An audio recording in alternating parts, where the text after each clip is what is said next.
Bismillahirrahmanirrahim. Rabbi zidni ilma. My dear students, we have started next lecture, and next lecture is regarding opening and closing of stomata. To see how this particular, you can say, function takes place in plant bodies, let's move to the whiteboard. Hi, my dear students. To understand this concept, we have to draw what the guard cells. So, आपके लिए draw करें guard cells को. तो आप देखेंगे ये मेरे पास guard cell है, समथिंग लाइक इट, और ये मेरे पास एक और गार्ड सेल है.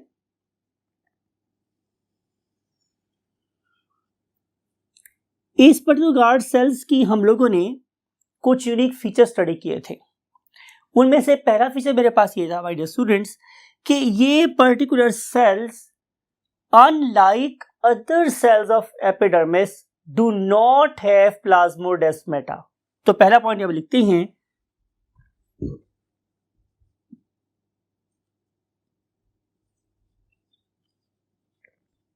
कि guard cells do not have plasmodesmata. ये बड़ा इंपॉर्टेंट कॉन्सेप्ट है, बिकॉज क्या आपको याद है कि वेरी फर्स्ट लेक्चर में हमने ये बात कही थी कि अल्लाह रब्बुल इज़्ज़त ने स्ट्रक्चर को फंक्शन से और फंक्शन को स्ट्रक्चर से रिलेट किया हुआ है. अगर इसके पास प्लाज्मोडेस्माटा नहीं है तो उसकी कोई फंक्शनल बेसिस है, right? So don't have any sort of word plasmodesmata. Number 2, guard cells are the only cells of lower epidermis, only cells of lower epidermis, right, that have what? Chloroplast. सिर्फ ये वो sales इनके पास क्या होते हैं? Chloroplasts होते हैं. तो ऐसा करते हैं कि क्लोरोप्लास्ट को इसमें ड्रॉ भी कर लेते हैं. These are the basic chloroplasts. हम इसको शो करने के लिए क्लोरोप्लास्ट ड्रॉ कर लेते हैं. ये जो बाकी सेल्स मैं यहां ड्रॉ कर रहा हूं इसके विसिनिटी में समथिंग लाइक इट, ये वाले जो सेल्स हैं, these are nothing other than normal epidermal sales.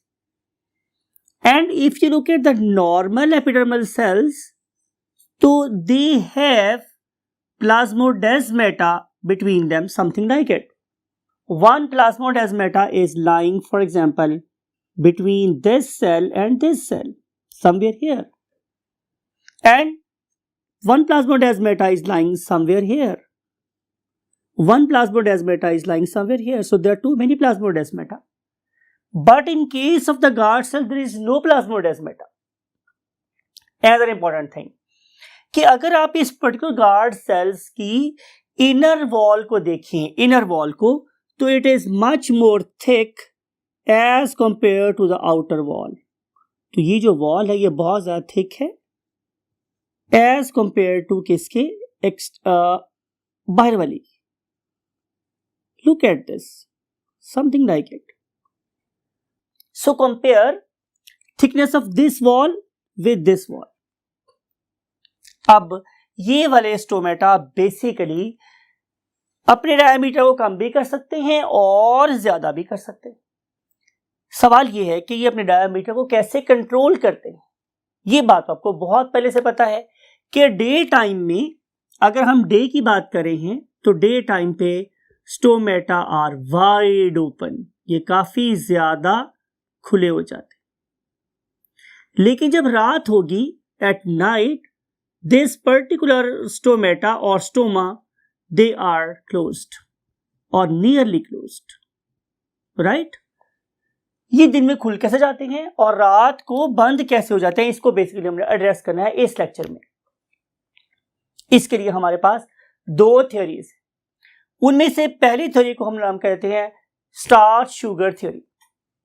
अब ये थ्योरी में क्या बता रही है? लुक एट दिस, कि जो ही सनराइज होगा, मीन सुबह होगी, तो ये वाले chloroplast they will begin to make sugar. ये शुगर बनाएंगे. यू नो, पढ़े लिखे बच्चे हैं आप लोग, आपने पढ़ा था कि यह क्या होगी? ट्रायोसिस बनेगी और फिर जो ट्रायोसिस है they will combine together and they will give rise to hexoses and then hexoses will give rise to disaccharides and then disaccharide will give rise to polysaccharides. We have all this trail in our mind. We know this fact, right? अब जब ये ग्लूकोजेस, जब ये sugars यहाँ पे बनेंगी तो export होंगी डेफिनेटली किस में? In the cytoplasm. जो शुगर यहाँ पे बनी वो कहाँ एक्सपोर्ट होगी? साइटोप्लाज्म में। साइटोप्लाज्म में एक्सपोर्ट होने की वजह से इस पर्टिकुलर गार्ड सेल का एनवायरनमेंट कैसा हो गया? हाइपरटोनिक, हाइपर ऑस्मोटिक, और इसका वाटर पोटेंशियल क्या हो जाएगा? कम, राइट? या अगर मैं अब सबसे आसान लफ्जों में बात कहूं तो यहां पे जो ग्लूकोज की मिकदार ज्यादा होने से सॉल्यूशन बन गया क्या? Concentrated, right? Look at this, मैं यूज शो कर रहा हूं कि यहां पे ये ग्लूकोज के मॉलिक्यूल जो पहले नहीं थे अब बहुत ज्यादा हो गए। जब ग्लूकोज के मॉलिक्यूल यहां पे बहुत ज्यादा हो जाएंगे तो यहां पे कंडीशन हो जाएंगी कैसी? Hypertonic, concentrated, hyper osmotic. तो यहां का वाटर पोटेंशियल क्या हो जाएगा? ड्रॉप। तो आपको पता है कि जो ही वाटर पोटेंशियल ड्रॉप होगा तो सराउंडिंग में से वाटर, सराउंडिंग सेल्स में से water, it will begin to move quickly into these particular guard cells. तो वाटर यहां से भी अंदर आना शुरू हो जाएगा, यहां से भी अंदर आना शुरू हो जाएगा, यहां से भी अंदर आना शुरू हो जाएगा, यहां से भी, ज़ाहिर है यहां से भी, यहां से भी और यहां से भी, ऑल अराउंड। तो जितनी ज्यादा ग्लूकोज होगी उतना ही ज्यादा पानी इसके अंदर आएगा और आहिस्ता आहिस्ता आहिस्ता आहिस्ता ये डिफ्लेटेड मीन पिच की हुई ट्यूब किसी इन्फ्लेटेड ट्यूब, मीन हवा से भरी हुई ट्यूब स्ट्रक्चर में कन्वर्ट हो जाएगी। और आपको पता है कि अगर हमें चाहूं तो मैं हवा वाली जो ट्यूब है उसे फोल्ड एक बॉक्स में पैक कर सकता हूं, लेकिन जब मैं उसमें हवा भर लूं तो अब उसको फोल्ड करना मुश्किल हो जाएगा। बिल्कुल यही केस यहां पर है कि when this particular cells they are very very rich in water, it means they are something like an inflated tube, किसी हवा भरी हुई ट्यूब की तरह से है, राइट? और उस टाइम पे इन swollen guard cells को हम लोग क्या बोलते हैं कि they have become turgid। वो क्या हो गए हैं? turgid। और जब वो turgid हो जाते हैं तो they exert a pull over the inner wall। Inner wall के ऊपर फोर्स लग रही होती है किस डायरेक्शन में? आउटवर्ड, बिकॉज कि इसके ऊपर फोर्स ज्यादा जनरेट हो रही है, इस पे कम जनरेट हो रही है। लेकिन जब ये सारा एरिया उस तरफ मूव करेगा तो इस वॉल पे एक आउटवर्ड फोर्स लगेगी, राइट? ये वाली आउटवर्ड फोर्स इस होल को बड़ा कर देगी। इसके लिए आप वही बात है, आप इस पर्टिकुलर इमेज को देखें, इसमें आप लोगों को नजर आ रही है एक ट्यूब। तो इस ट्यूब में आपको नजर आ रहा है कि इनर साइड पे जो नंबर ऑफ रिंग्स हैं वो ज्यादा हैं और आउटर साइड पे नंबर ऑफ रिंग्स जो हैं वो क्या हैं? कम हैं।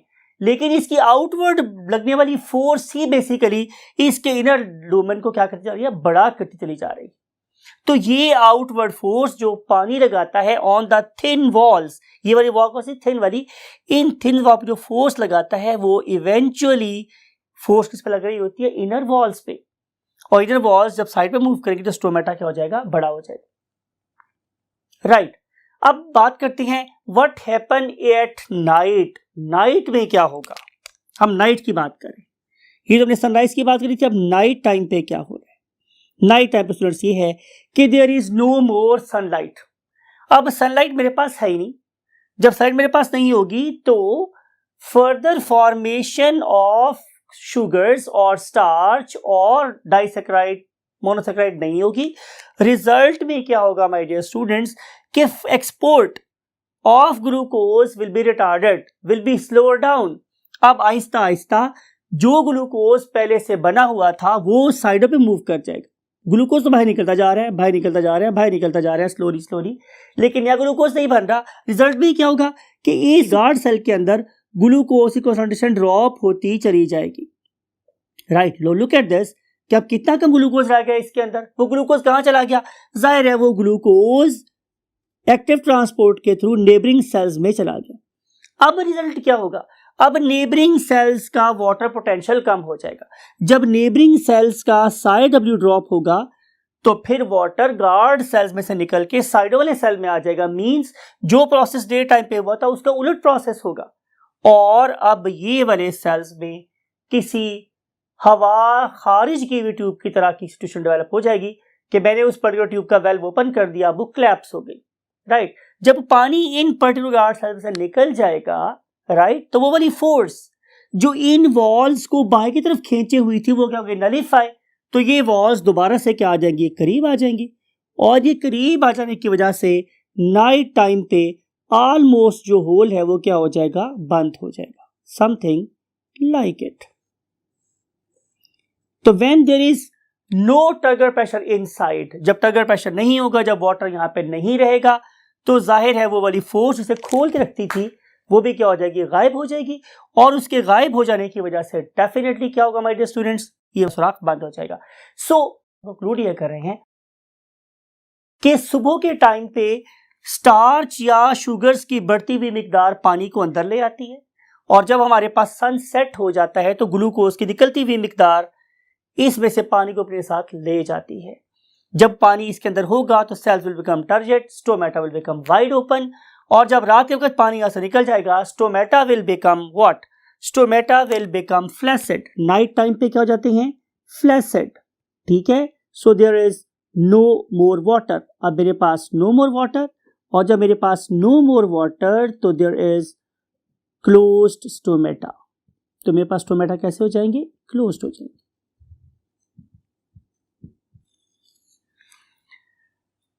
माय डियर स्टूडेंट्स, साइंस कभी एक पॉइंट पे खड़ी नहीं रहती और रिसर्च करती रहती है, रिसर्च करती ही रहती है। तो जब हम लोगों ने इसके ऊपर असरअंदाज होने वाले डिफरेंट फैक्टर को स्टडी किया तो मुझे ये पता चला कि बहुत दफा ऐसा हुआ कि मैंने तो सनलाइट दी नहीं किसी पौधे को, उसके बावजूद स्टोमेटा खुद ब खुद ओपन हो गए। इसका मतलब ये होगा कि कोई और फैक्टर्स भी हैं जो इस स्टोमेटा को ओपन कर सकते हैं। दूसरी बात ये कि मैंने एक और चीज नोट की कि ग्लूकोज की जो फॉर्मेशन है वो तो बहुत स्लोली बिल्डअप होती है। तो जितनी स्लोली ग्लूकोज बिल्डअप होता है उससे कहीं ज्यादा तेजी से स्टोमेटा ओपन हो जाते हैं। इसका मतलब होगा कि डेफिनेटली ग्लूकोज ही शायद वो ओनली फैक्टर नहीं है जो स्टोमेटा के ओपन या क्लोज होने का क्या है, जिम्मेदार है। तो हम देखेंगे अगली कॉलम में कि फिर ग्लूकोज के अलावा कौन सा ऐसा फैक्टर जो स्टोमेटा को ओपन या क्लोज कर सकता है। So let's move to the next column. Yes my dear students, next thing is potassium influx theory. Potassium influx theory, ये थ्योरी मुझे बेसिकली क्या बता रही है कि अगर ये मेरे पास अगेन वही बात है, क्या है, गार्ड सेल्स हैं,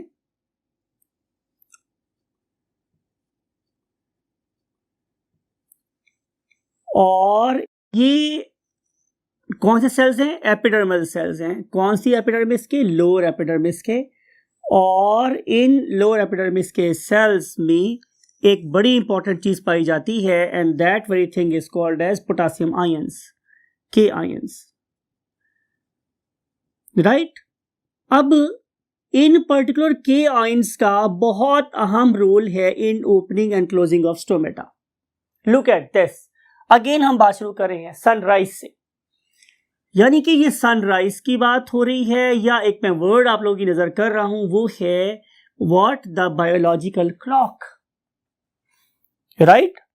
आमतौर पे ऐसा होता है स्टूडेंट्स कि गांव वगैरह में तो ऐसे होता है कि जो ही सनराइज होता है सूरज की गर्म गर्म शुआएं बंदों के चेहरों पे पड़ती हैं तो उठ जाते हैं, लेकिन शहरों में तो लोग अपने कमरों के अंदर सोए होते हैं, फिर भी कैसे उठ जाते हैं, कैसे उठ जाते हैं, due to presence of a clock inside their body. बहुत से लोग ऐसे होते हैं जो जिनको अपने सुबह उठने के टाइम पे बहुत कंट्रोल हासिल होते हैं, they have got very efficient internal biological clock system.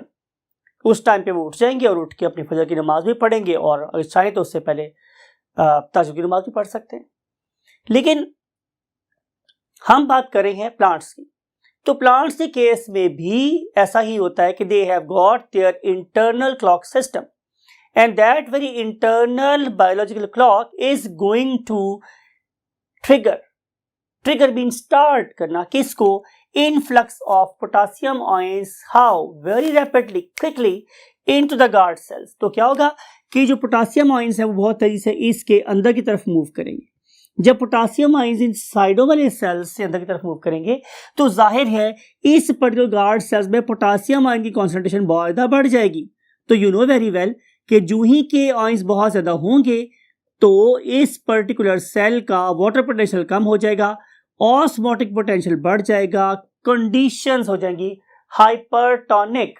Right, मैं वर्ड लिख रहा हूं आप लोगों के लिए कि यहां पे कंडीशंस हो गई कौन सी, हाइपरटोनिक, हाइपरटोनिक, या मैंने वर्ड यूज किया हाइपर ऑस्मोटिक। राइट, या मैंने वर्ड यूज किया कि यहां पे वाटर पोटेंशियल हो गया लो। वाटर पोटेंशियल को याद है आपसे क्या था, वाटर पोटेंशियल जो साइन हम यूज कर रहे थे it was basically Sai W. तो साई डब्ल्यू क्या हो गया, लो। तो जो ही वाटर पोटेंशियल कम होगा तो साइडों वाले सेल्स में से वाटर अब इन पर्टिकुलर स्टोमेटा के अंदर आ जाएगा। ये जो मैं ब्लू साइन लगा रहा हूं it is for water. So water is rapidly moving into the stomata. It is something like कि जैसे मैं किसी पंप के साथ किसी ट्यूब में हवा भर रहा हूं तो समझ ले कि जितनी तेजी से वो ट्यूब फूलती है शायद उससे ज्यादा तेजी से ये वाले स्टोमेटा क्या हो जाएंगे, जल्दी से फूल जाएंगे। राइट, ये कब हुआ, जब मेरा बायोलॉजिकल क्लॉक एक्टिव हुआ या सनलाइट हुई तो उस टाइम पे डेफिनेटली ये वाला प्रोसेस होगा। एक और बात याद रखिए, एक और चीज बड़ी इंपॉर्टेंट है।